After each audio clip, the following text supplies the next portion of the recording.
आज 12 मार्च है, दिन गुरुवार है। ये जानते हैं बिहार की 30 फटाफट बड़ी खबरों को, और इस न्यूज को आप किस जगह से देख रहे हैं हमें कमेंट बॉक्स में जरूर बताएं। बिहार में गैस सिलेंडर को लेकर अफरा तफरी का माहौल है। सिलेंडर बांटने के लिए पुलिस की तैनाती कड़ी कर दी गई है। पटना और दरभंगा में कई गैस गोदामों पर ताला लटका हुआ है। कमर्शियल सिलेंडर की बुकिंग बंद कर दी गई है, जबकि घरेलू गैस लेने के लिए लोगों की लंबी कतारें लग रही हैं। जेडीयू ऑफिस में मुख्यमंत्री के बेटे निशांत कुमार की आरती उतारी गई। अचानक पार्टी दफ्तर पहुंचे निशांत के स्वागत में कार्यकर्ताओं ने नारे लगाए। कार्यकर्ता बिहार का मुख्यमंत्री कैसा हो, निशांत कुमार जैसा हो के नारे लगाते नजर आए। एक कार्यक्रम के दौरान मंच से नीतीश कुमार ने लोगों से इधर उधर न जाने और चुपचाप बैठकर सुनने को कहा। वहीं एक महिला विधायक ने राम से उनकी तुलना करते हुए कहा कि आपके दिल्ली जाने से हमें अयोध्या वासियों जैसा दुख होगा। नीट छात्रा दुष्कर्म और मौत मामले में आरोपी मनीष रंजन को जमानत नहीं मिली है। कोर्ट ने एक बार फिर सीबीआई को फटकार लगाई और कहा कि आरोपी को गैरकानूनी तरीके से जेल में रखा गया है। अदालत ने यह भी पूछा कि इसका कंपनसेशन कौन देगा।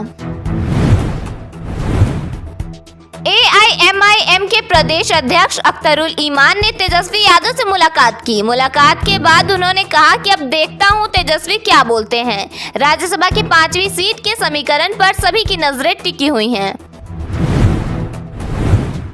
बिहार में पहली बार AI बेस्ड रोबोट सर्जरी सफल रही है। IGIMS पटना में 2 क्रिटिकल ऑपरेशन इस तकनीक से किए गए, जिन्हें सफल बताया गया है। भागलपुर में एक बुलेट बाइक 5 मिनट के भीतर जलकर राख हो गई। बाइक पर 2 युवक सवार थे। धुआं उठता देख उन्होंने बाइक को सड़क किनारे खड़ा कर दिया, जिसके बाद आग लग गई। शुरुआती आशंका शॉर्ट सर्किट की जताई जा रही है। पटना में चेन स्नैचिंग की घटना में एक महिला को सड़क पर घसीट लिया गया। इस घटना में महिला का दाहिना हाथ टूट गया और किडनी के पास चोट लगने के कारण उसे आईसीयू में भर्ती कराया गया है। बताया जा रहा है कि महिला का बेटा CRPF में है। आरा में फोन पर हुई दोस्ती के बाद एक 5वीं कक्षा की छात्र अपने प्रेमी के साथ फरार हो गई। बताया जा रहा है कि दोनों पैरों से दिव्यांग युवक उसे दिल्ली ले गया और वहां नाबालिग से शादी कर ली। भागलपुर में बुआ को बचाने के दौरान 3 भतीजों की डूबकर मौत हो गई। मृतकों में 2 सगे भाई भी शामिल हैं। सभी लोग मुंडन कार्यक्रम में गए थे। करीब 1.5 घंटे की मशक्कत के बाद तीनों के शव पानी से बाहर निकाले गए। विजय सिन्हा ने कहा कि बिहार में पेट्रोल और डीजल की कोई कमी नहीं है। उन्होंने कहा कि ब्लैक मार्केटिंग पर कई नजर रखी जा रही है और काला बाजारी करने वालों पर सख्त कार्रवाई की जाएगी। भागलपुर में डीएम ऑफिस के बाहर राजस्व कर्मियों ने धरना प्रदर्शन किया। कर्मियों ने ग्रेड पे ट्रांसफर और प्रमोशन की मांग उठाई। उनका कहना है कि आश्वासन मिलने के बाद भी अब तक समस्या का समाधान नहीं हुआ है। तेज प्रताप यादव धुरंधर का गाना बजाते हुए लॉन्ग ड्राइव पर निकल गए। इस दौरान सोशल मीडिया पर यूजर्स ने कई तरह की प्रतिक्रिया दी है। किसी ने लिखा कि भाभी की याद आ गई क्या, तो किसी ने उन्हें उज्जैनी का पिता बताया। आज बिहार के सभी जिलों में मौसम सामान्य बना रहेगा। सुबह से कड़ी धूप निकलेगी। उमस भरी गर्मी लोगों को परेशान करेगी। अधिकतम तापमान 33 से 36 डिग्री सेल्सियस के बीच बना रहेगा। होली बीतने के बाद बिहार से वापस लौटने वालों की भीड़ रेलवे स्टेशनों पर बढ़ती जा रही है। जंक्शन पर भीड़ को कंट्रोल करने के लिए GRP, RPF के सिपाहियों के साथ क्विक रिस्पांस टीम की तैनाती रही। इस तरह का नजारा मगध एक्सप्रेस, संपूर्ण क्रांति, ब्रह्मपुत्रा मेल, राजेंद्र नगर LTT, पटना हटिया, पटना धनबाद, दानापुर सिकंदराबाद समेत कई ट्रेनों में देखने को मिला।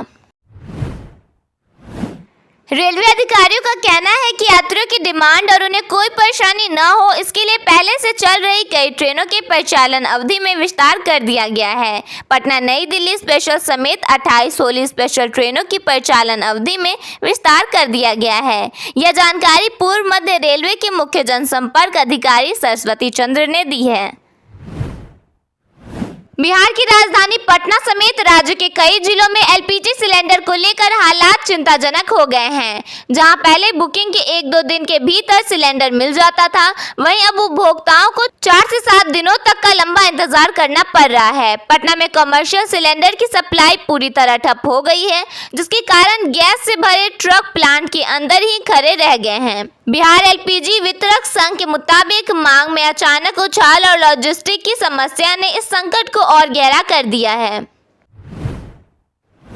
विशेष शाखा के डीआईजी ने राज्य के सभी प्रमंडल आयुक्तों को अलर्ट पत्र जारी किया है। मिडिल ईस्ट में युद्ध और तनाव के कारण एलपीजी गैस और पेट्रोलियम पदार्थों की अंतर्राष्ट्रीय आपूर्ति प्रभावित होने की आशंका जताई गई है। लोगों की चिंता बढ़ने पर गैस एजेंसियों और पेट्रोल पंपों पर भीड़ बढ़ने तथा अव्यवस्था की संभावना बताई गई है। जमाखोरी और कालाबाजारी की आशंका को देखते हुए सभी जिलाधिकारियों और पुलिस अधिकारियों को निगरानी बढ़ाने व कानून व्यवस्था बनाए रखने के निर्देश दिए गए हैं। नीतीश कुमार ने बुधवार को अपनी समृद्धि यात्रा के तहत अररिया पहुंचकर करीब 545.88 करोड़ रुपए की विकास योजनाओं का शिलान्यास किया है। अररिया कॉलेज स्टेडियम में आयोजित जनसंवाद कार्यक्रम में उन्होंने राज्य के विकास की रूपरेखा साझा करते हुए कहा कि अगले 5 वर्षों में बिहार देश के अग्रणी राज्यों में शामिल होगा। बिहार में पिछले कुछ दिनों से रसोई गैस की किल्लत को लेकर मची अफरा तफरी के बीच सरकार और प्रशासन पूरी तरह एक्शन मोड में आ गए हैं। पटना के जिलाधिकारी ने स्पष्ट कर दिया है कि जिले में एलपीजी की कोई कमी नहीं है और लोग अफवाहों पर ध्यान न दें। सरकार ने साफ चेतावनी दी है कि संकट के समय गैस की कालाबाजारी करने वालों को बख्शा नहीं जाएगा और उनके खिलाफ सीधे एफआईआर दर्ज होगी। बिहार में सड़क ढांचे को नई दिशा देने की तैयारी शुरू हो गई है। राज्य सरकार जल्द ही स्टेट हाईवे अधिनियम लागू करने जा रही है। इस कानून के लागू होने के बाद राज्य सरकार अपने स्तर पर एक्सप्रेसवे का निर्माण करा सकेगी और राज्य के नए स्टेट हाईवे का संचालन व रखरखाव भी इसी अधिनियम के तहत होगा।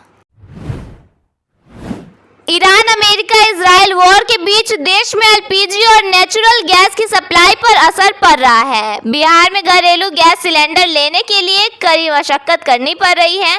औरंगाबाद में अलग अलग गैस एजेंसी परिसरों और वितरण जगहों पर सिलेंडर लेने के लिए सुबह से ही लंबी लाइन लग रही है। स्थिति यह है कि कई लोग सुबह 5 बजे से ही अपनी बारी का इंतजार करते हुए लाइन में खड़े हो जा रहे हैं।